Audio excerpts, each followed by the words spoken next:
Good morning students. एक बार फिर एक विशेष पर्व से जुड़ी महत्वपूर्ण जानकारी लेकर मैं आपके समक्ष हूँ। आज 30 नवंबर कार्तिक पूर्णिमा है और आज हमारे पूरे देश में गुरुपूर्व हर्षोल्लास से मनाया जा रहा है। आज के दिन सिख धर्म के पहले गुरु श्री गुरु नानक देव जी की जयंती है। इसी कारण इसे गुरु नानक जयंती या गुरुपूर्व या प्रकाश उत्सव भी कहा जाता है। बच्चों, गुरुजी का जन्म 1469 ईस्वी में पंजाब के तलवंडी नामक गांव में हुआ था, जिसे ननकाना साहिब भी कहते हैं। यह क्षेत्र आज पाकिस्तान में है। गुरुजी के पिता का नाम कल्याण चंद्र और माता का नाम तृप्ता देवी था। गुरुजी को भी हम कई नामों से संबोधित करते हैं, जैसे कई उन्हें गुरु नानक देव कहते हैं, बाबा नानक भी कहा जाता है, नानक शाह कहते हैं। लद्दाख और तिब्बत में तो इन्हें नानक लामा के नाम से भी पुकारा जाता है। अब यदि गुरु जी की दैवीय गुण की बात करें तो आध्यात्मिक तेज के अलावा वह एक समाज सुधारक, कवि, विश्व बंधुत्व के गुणों से लैस थे। सिख धर्म को ही नहीं बल्कि संपूर्ण समाज को उनकी देन गुरु ग्रंथ साहब में संकलित शब्द गायन परंपरा है। इसमें गुरुजी ने प्रभु नाम सिमरन व सुखी जीवन के आधारभूत विषयों की सुंदर व रसिक शैली में रचना की है। इस आदि ग्रंथ में गुरु नानक जी के अलावा सिख धर्म के अन्य 9 गुरुओं की वाणी भी दर्ज की गई है। यह आदि ग्रंथ गुरुमुखी लिपि में लिखा गया है। गुरुजी ने अपनी रचनाओं में सर्वधर्म सम्मान की शिक्षा दी है।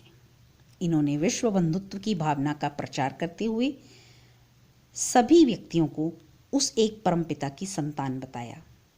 इसका प्रमाण गुरुजी की इन काव्य पंक्तियों से मिलता है। अव्वल अल्लाह नूर उपाया, कुदरत के सब बंदे, एक नूर ते सब जग उपजया, कौन भले को मंदे।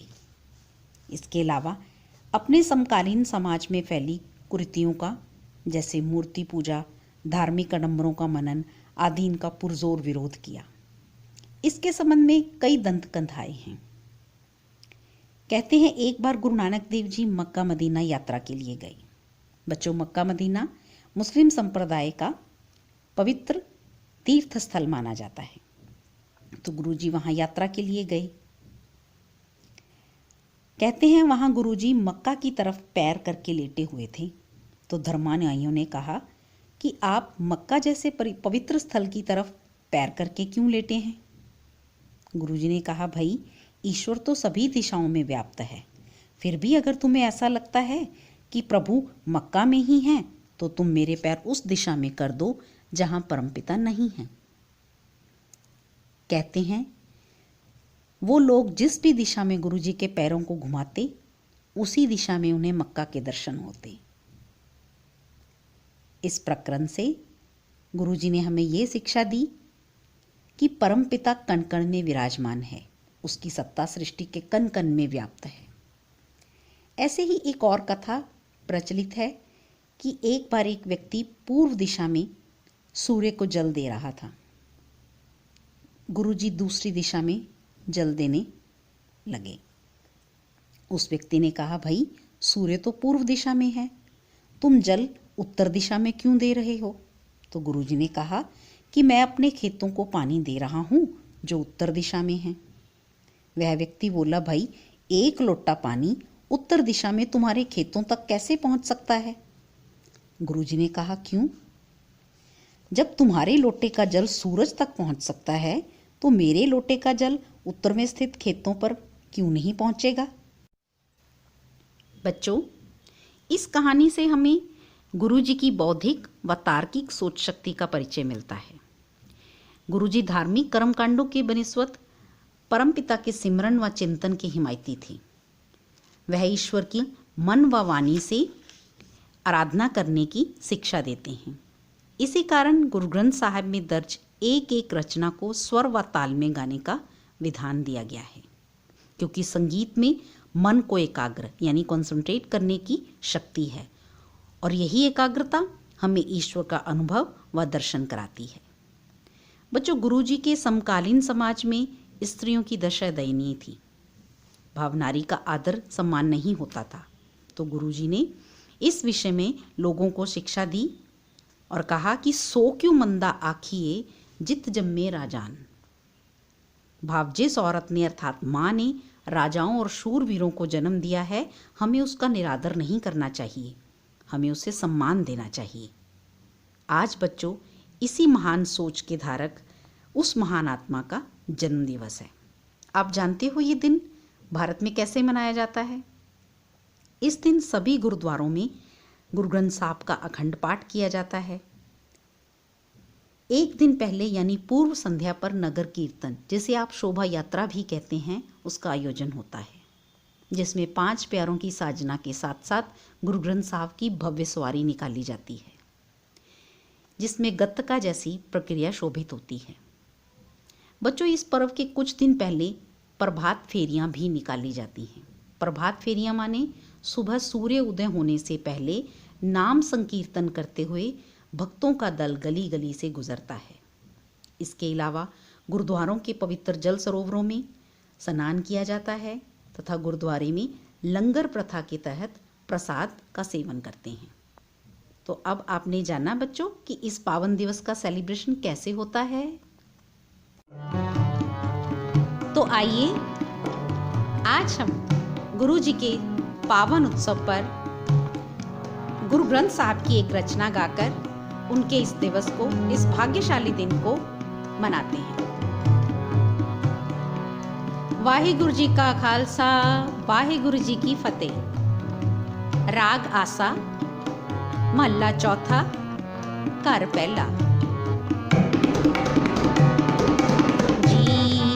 जीवनों में जीवन पाया, गुरमुख पाए राम।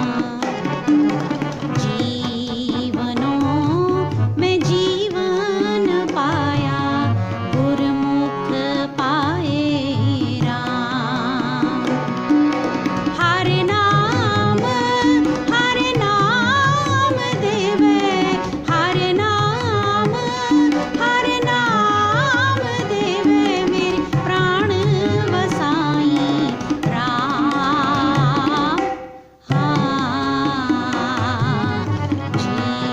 जीवनों में जीवन पाया, गुरमुख पाए राम।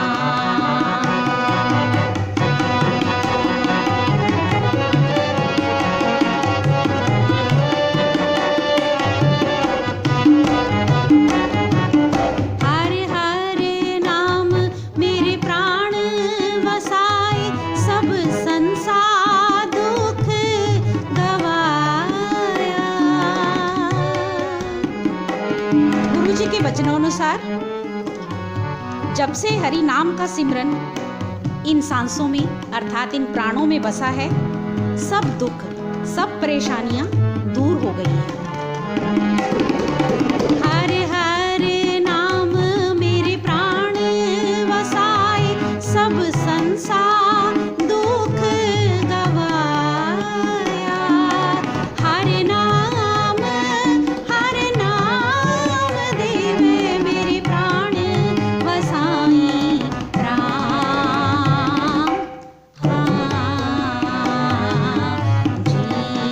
जीवनों में जीवन पाया, गुरमुख पाए राम।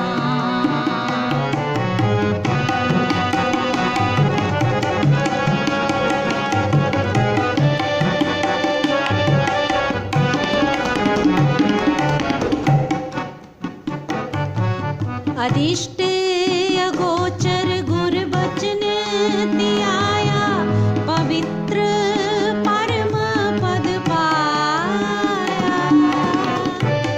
यहाँ गुरुदेव हमें निर्दिष्ट कर रहे हैं कि जब गुरु वचनों की पालना करते हुए उस अदिष्ट अगोचर प्रभु की बंदगी करते हैं तो पवित्र परम पद की प्राप्ति होती है। दृष्ट अगोचर गुर वचन ध्याया, पवित्र परम पद पाया। हर नाम देवे मेरे प्राण वसाई राम। जीवनों में जीवन पाया, गुरमुख पाए राम।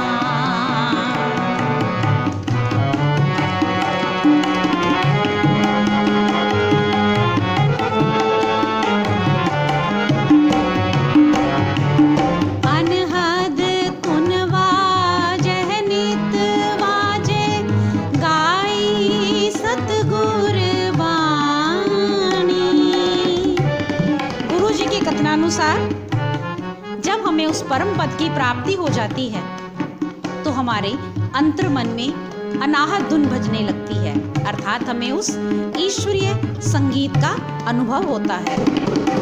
अनहद धुन वाजह नित वाजे, गाई सतगुर वाणी। हर नाम देवे मेरे प्राण वसाई राम। जीवनों में जीवन पाया, गुरमुख पाए राम।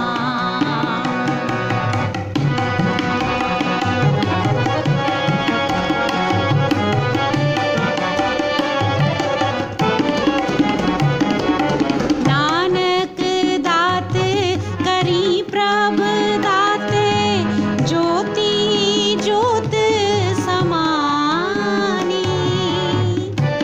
यहाँ गुरु नानक साहब ने हमें मुक्ति का मार्ग बताया है। वह कहते हैं कि हे प्रभु परमपिता परमात्मा, हम पर कृपा करो ताकि हम आप में लीन होकर मुक्ति को प्राप्त कर सकें।